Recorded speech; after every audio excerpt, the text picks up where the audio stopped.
Sometimes, the people we trust the most are the ones who betray us the deepest. This is my story, a story of love, betrayal, and painful truths that shattered my world.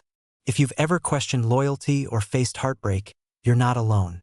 Subscribe to follow this emotional journey and discover what it really means to rebuild when everything falls apart. After leaving me ashamed at the bar, she called saying, "I love you. Are you okay?" It started with a look that lingered just a second too long across the table, a smile that didn't quite reach her eyes. I noticed it even if she thought I didn't. That night at the bar was supposed to be simple. A few drinks with friends, some laughter, an ordinary Friday night. Instead, it became the moment everything cracked. She was glowing in that black dress, the kind of glow that made heads turn, made conversations pause. But that glow wasn't for me.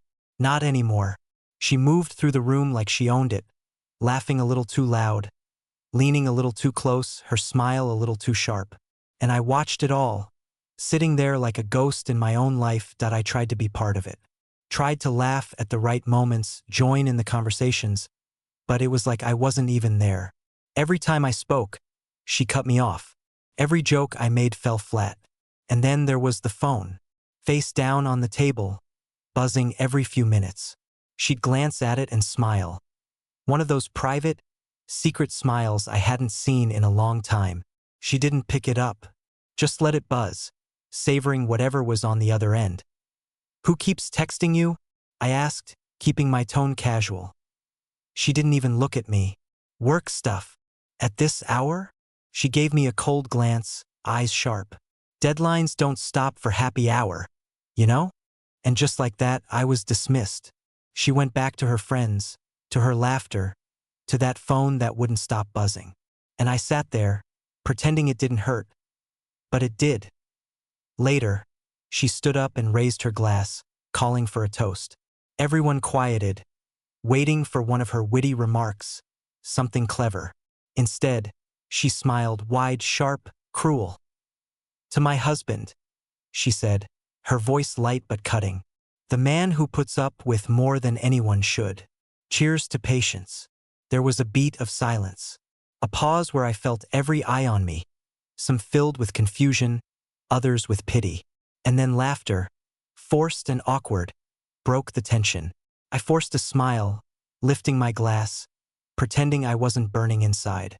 But inside, I felt like I'd just been gutted in front of everyone I knew. When she sat back down, I leaned close and whispered, "What the hell was that?" She didn't even blink. "Relax. It was a joke. You need to lighten up. Humiliating me in front of our friends is a joke?" Her phone buzzed again, and this time she snatched it up, her thumbs moving quickly across the screen. She didn't answer me, didn't even acknowledge the question. I felt the walls closing in. "I need some air," I muttered, pushing back from the table. She didn't stop me, didn't ask if I was okay. She just kept texting. Outside, the air was cool, sharp against my face. I stood there, trying to steady my thoughts, wondering if I was being paranoid. Maybe I was overthinking it. Maybe it was just work stuff. Maybe that toast was just a bad joke. But deep down, I knew better. And then my phone vibrated. It was a message. From her. "Are you okay? You know I love you, right?" I stared at the screen, the words feeling hollow, wrong. Like she was throwing them out just to keep me quiet, to keep me from asking questions. And for the first time, I didn't reply. Because I wasn't okay. Not even close. And I was starting to realize that love, real love, doesn't look like this. When I walked back inside, something had shifted. The air felt different. The looks felt heavier.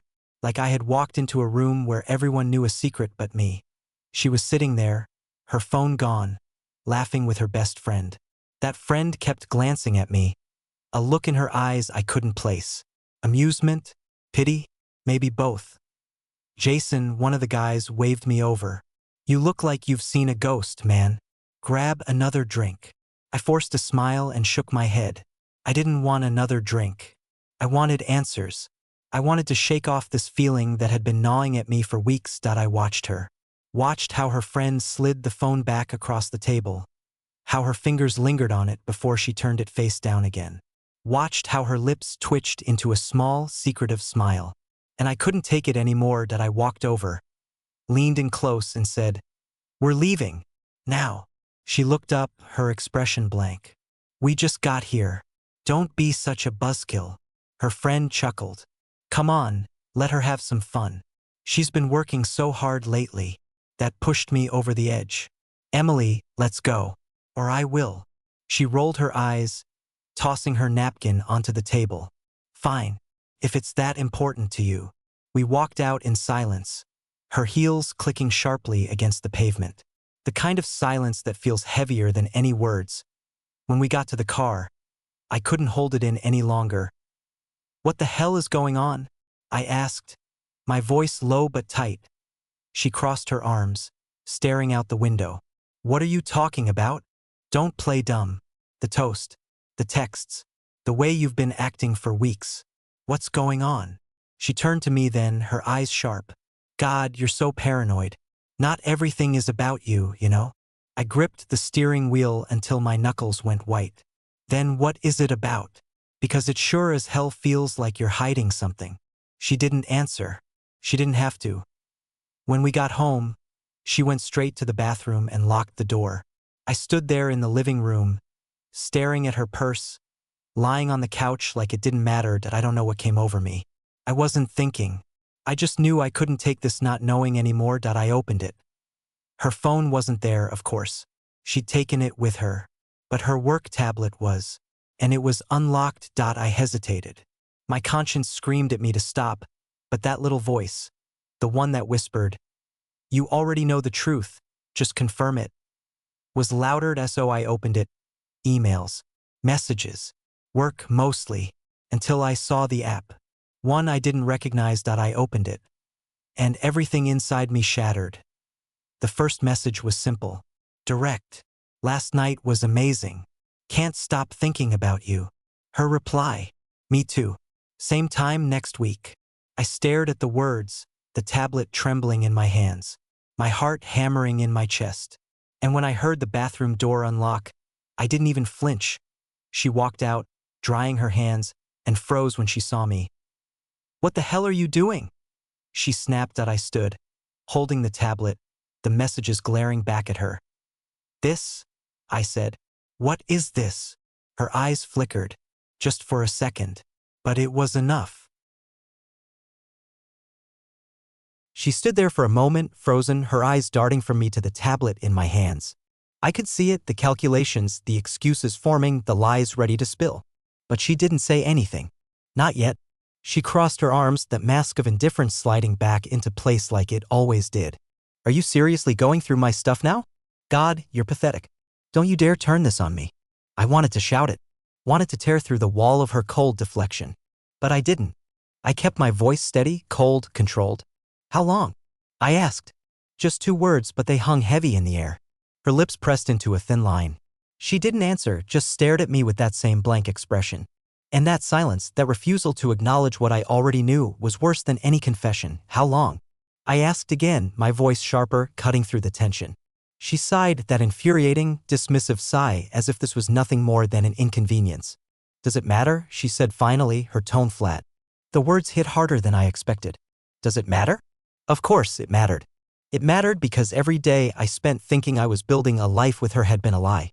It mattered because every late night at work, every sacrifice, every moment I thought we were in this together, she had already been gone. I took a step closer, holding the tablet out. The screen still showed the message that burned itself into my mind. Was it him last night? When you left me standing there, humiliated at that bar? Was it him texting you? She didn't answer. She didn't need to. Her silence was the answer. She turned away instead, heading for the hallway like she could outrun this moment, like she could leave the truth behind her. I wasn't going to let her. "You don't get to walk away," I said, my voice low but sharp enough to stop her. "You don't get to pretend like this isn't happening. You owe me the truth." She turned back, her eyes cold, guarded. "Why? So you can throw it in my face? So you can use it as a weapon against me?" Her voice was sharp, defensive, but beneath that I saw it fear. Not fear of me, but fear of losing control. Fear of what admitting the truth would mean. "I deserve to know," I said. Simple. Direct. Her eyes narrowed, her arms still crossed, like she was holding herself together by sheer force of will. Fine, she said, her voice clipped, sharp. It's been a few months. Longer than that, probably. I don't know. Does it matter? There it was. The truth. Or part of it. It felt like the ground was opening up beneath me, like the world I thought I knew was collapsing. You don't know. I repeated, my voice low, steady. You don't know how long you've been lying to me? She shrugged, a careless motion that tore through me. Does it really make a difference? It's not like you've been present lately. Always at work, always tired. I was lonely, Jack. What was I supposed to do? I laughed. A bitter, hollow sound. Talk to me. You were supposed to talk to me. Not crawl into someone else's bed. She didn't flinch. She didn't apologize. She just stared, her expression cool and detached. I tried, she said. But you didn't want to listen. You just wanted to keep pretending everything was fine. I shook my head. No. You wanted to pretend. You wanted the lie. You wanted to keep me in the dark while you did whatever this is. I lifted the tablet again, shaking it slightly. And you would have kept lying, wouldn't you? If I hadn't found this? She looked at me then, really looked. And for the first time, I saw it. The end, maybe, she said softly, her voice lacking any remorse. Maybe I would have. That broke something inside me. I didn't know what to say, didn't know how to put into words the kind of pain that cracked you from the inside out. So I didn't say anything. I turned away, walked into the kitchen, and pressed my hands against the countertop, trying to breathe, trying to hold myself together. I heard her moving behind me. The soft shuffle of footsteps, the sound of her picking up her purse. She paused, standing in the doorway. I'll stay at a hotel tonight, she said, like this was some normal argument, something that would blow over with time and space. I didn't answer. I couldn't. I kept my eyes on the countertop, on the way the morning sunlight hit the marble, casting a shadow I couldn't step out of. The door clicked shut behind her. And just like that, she was gone. I stood there for what felt like hours, unmoving, unthinking. Just standing. Breathing. Trying to make sense of the ruin she'd left behind. When I finally moved, it was automatic. I went back to the living room, picked up the tablet, and sat down. I opened the app again. Read the messages. Each line a blow, each word a wound. It wasn't just physical. It wasn't just the act. It was the laughter. The shared secrets. The private jokes. The intimacy. Things I thought were mine. Ours, but they weren't. Not anymore. Maybe they never were. I didn't sleep that night. I just sat there, in the dark, reading and rereading the words that had torn my life apart. And when the first light of morning crept through the blinds, I didn't feel relief. I felt cold. Empty. Like a man stripped bare. And in that emptiness, one thought stood out, clear and sharp. She didn't just betray me. She destroyed me. And I wasn't sure I would ever be able to piece myself back together again.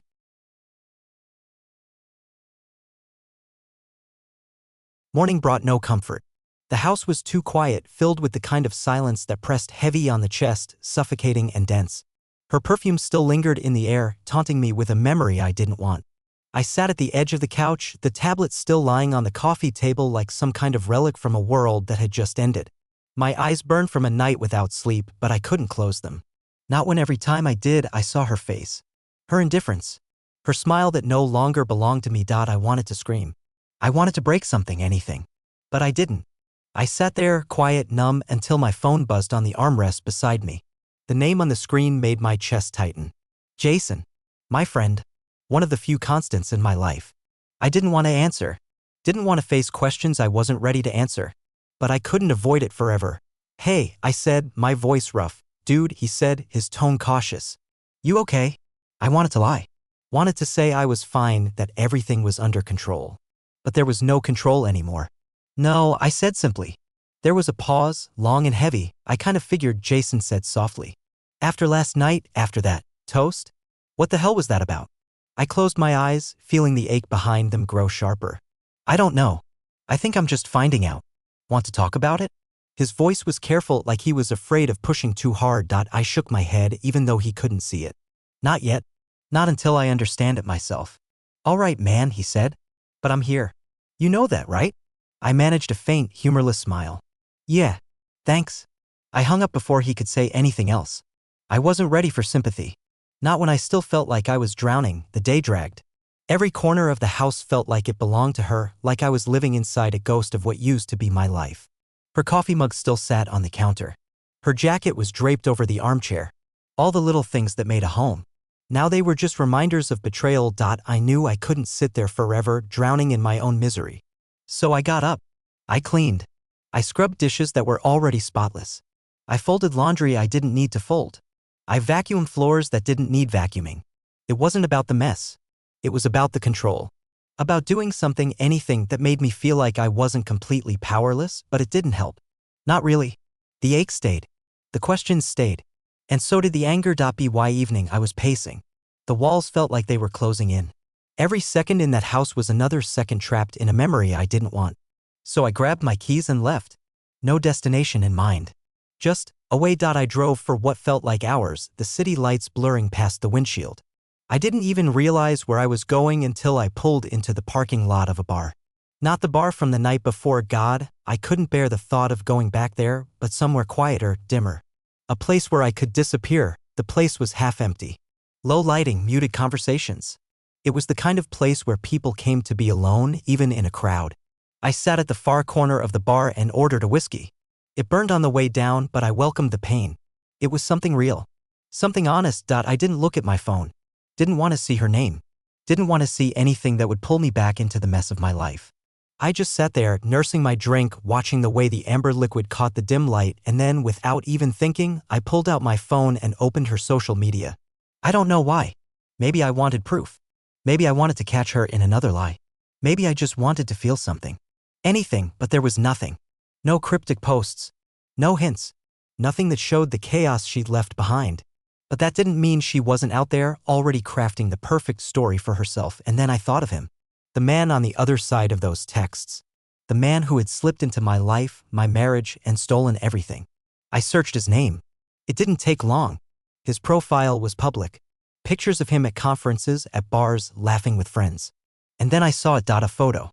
Taken just days ago. Him at a restaurant. Sitting across from someone whose face wasn't shown, but the hand holding the wine glass was unmistakable. Her ring was gone. And in the comments, her name. Tagged with a heart emoji. It felt like another punch to the gut. Another lie laid bare. The bartender's voice pulled me out of the haze.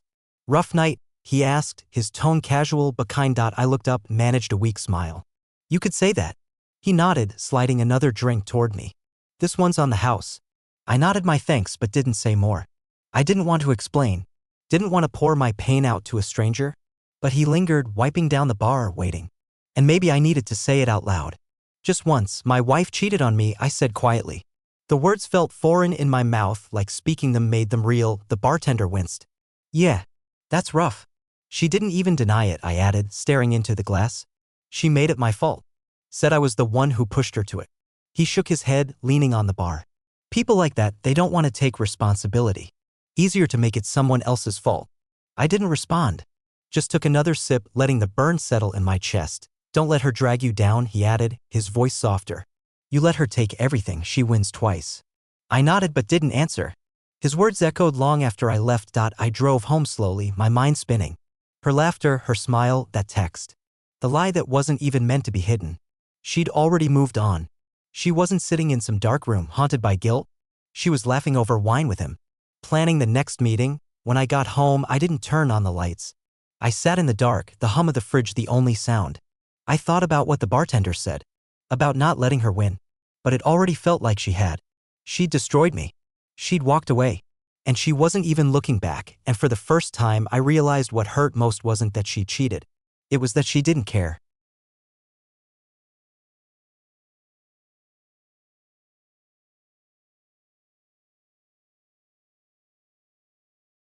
The next morning came with the same suffocating weight. I didn't bother making coffee. Didn't bother eating. The world outside my window felt distant, irrelevant, like it belonged to someone else. The house was too quiet, but every creak of the floorboards echoed with memories I didn't want. Her laugh, her footsteps, the scent of her perfume still clinging to the curtains. The home we built together now felt like a graveyard for every broken promise. I didn't know how long I sat there, staring at the tablet still resting on the coffee table. The messages were still there, like fresh wounds refusing to heal. Words meant for someone else, words that had torn my world apart. I hated that I kept looking at them, but it was like I couldn't stop myself. Each line felt like proof that I hadn't just imagined it all. Proof that this nightmare was real. By noon, I couldn't take the silence anymore. I needed answers. Not the kind she would give, but real answers. I wanted to understand how long this had been going on, how deep the betrayal ran. I opened her tablet again, searching through her apps, her calendar, her emails. It felt wrong, intrusive, but the time for boundaries had passed. She had already broken every one that mattered. Her calendar was the first clue. Meetings, dinners, office events, marked with little notes that didn't match her real schedule. I remembered those nights. The late returns, the excuses about work running long. The missed calls, the unread texts. She wasn't working late. She was with him. The realization twisted inside me, sharper than any blade. She hadn't just lied. She'd built an entire web of deception, planned every move, every cover story. The emails were worse. They started innocent, professional. But then I found them. The private emails, the ones sent to a personal account. Notes that weren't about work at all. They were about him. About them. About meeting up, about avoiding suspicion, about making sure I wouldn't catch on. And it wasn't just the lies. It was the laughter between the lines, the way they joked about keeping me in the dark. Like it was a game point, one message burned itself into my mind. His words, looking forward to tonight. Should we take separate cars again? Her reply, yeah, can't have Jack getting suspicious. LOL. They laughed about me. About how easily I was fooled. About how little I mattered. I nearly threw the tablet across the room. My hands were shaking. I felt like I couldn't breathe. It wasn't just the betrayal. It was the mockery. The way she could laugh about tearing our life apart like it was nothing. My phone buzzed, then dragging me out of the haze. It was Jason again. His message was simple. Man, if you need anything, I'm here. I stared at it for a long moment. He didn't know. Not the details. Not how deep it went. But I couldn't tell him. Not yet. Not when I couldn't even understand it myself. So I typed a reply. Thanks. I'm not great, but I'll be fine. A lie, but one I needed to tell. The rest of the day passed in a blur. I tried to clean again, but every corner of the house felt tainted. I tried to eat, but everything turned to ash in my mouth. So I sat. I sat and thought and remembered. Every fight. Every cold glance. Every night she turned away from me in bed. The signs were all there. I just didn't want to see them, and then, as the sun dipped low, I heard her car pull into the driveway. My heart leapt, but not with hope. It was panic. I wasn't ready. I wasn't ready to see her face, to hear her lies, to stand there and pretend I wasn't breaking inside. The door opened, and there she was. Calm. Collected. Like nothing had happened. She stepped inside, glancing around like it was just another evening. Just another night at home. I'm here for my stuff, she said, her voice flat. I didn't move. Didn't speak. I just stood there, watching her. Watching the stranger who used to be my wife. You couldn't have called first? I asked finally, my voice low, controlled. She shrugged, stepping past me without hesitation. I didn't think I needed your permission. I swallowed the bitterness rising in my throat. You didn't. But a heads up would have been nice. She didn't answer. She just walked into the bedroom, grabbing her suitcase from the corner. She opened it and began packing, her movements mechanical, detached. As if she wasn't dismantling an entire life. As if she wasn't tearing apart the pieces of a marriage. I stood in the doorway watching her. I wanted to scream. To demand an explanation. To ask her why she destroyed us. But the words felt useless. Heavy. Like they wouldn't change a damn thing, so that's it. I asked instead. No explanation? No apology? Just packing up and walking away like this is nothing. She paused, a dress in her hands, and glanced at me. Her eyes were cold. Empty. What do you want me to say, Jack? That I'm sorry? That I regret it? Because I don't. I did what I had to do. What you had to do? The words were bitter on my tongue. You mean lying? Cheating? Blowing up our life like it meant nothing. She dropped the dress into the suitcase and zipped it shut. I didn't come here to fight. No, I said, my voice hard. You came here to run. She turned, her eyes flashing. You think this was easy for me? You think I wanted it to be like this? Then why? I stepped closer. I couldn't stop myself. Why did you do it? Why him? Her arms crossed over her chest, a shield. Because I wasn't happy. Because I deserved more than what I was getting. I shook my head, disbelief crashing over me. You could have talked to me. You could have told me. Instead, you chose this. She looked away, her voice colder than before. I didn't think it would matter. And that was it. The final blow. The confirmation that I was nothing more than background noise in her life. Something to be tolerated until she found something better. I stepped back, letting the weight of her words settle. I didn't want to fight anymore. Didn't want to argue with someone who had already decided I wasn't worth the truth. Just go, I said, my voice hollow. She didn't argue. Didn't offer another word. She grabbed her suitcase and walked to the door. She paused there, her hand on the knob, but she didn't look back. "This isn't all on me," she said quietly. "You pushed me to this." And then she was gone. The door clicked shut, and with it, the last piece of our life together. I didn't move. I didn't cry. I didn't scream. I just stood there, staring at the space where she'd been. Staring at the shadow of what used to be my marriage, and for the first time I realized that I wasn't just mourning her betrayal. I was mourning who I had been. The man who believed in love, in loyalty, in forever. That man didn't exist anymore.